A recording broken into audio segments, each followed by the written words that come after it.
If you are encountering the automation failed error in iOS, it can be quite frustrating, especially if you rely on automations to simplify tasks on your iPhone.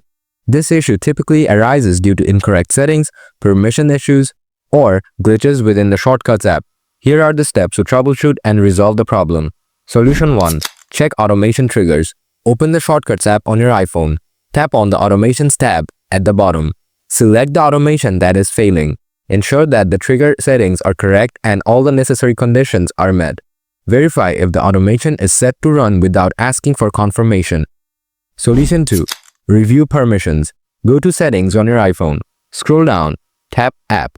Scroll down, tap Shortcut. Ensure that all relevant permissions are granted, including iCloud Sync and private sharing access data required for your automation.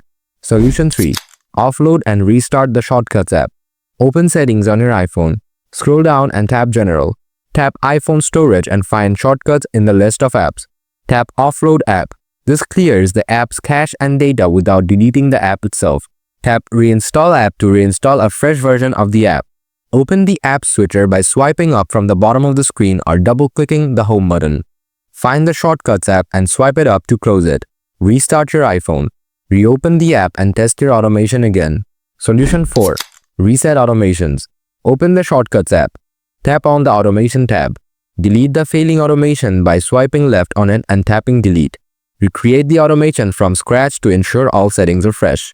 By following these steps, you should be able to resolve the automation fail error on your iPhone.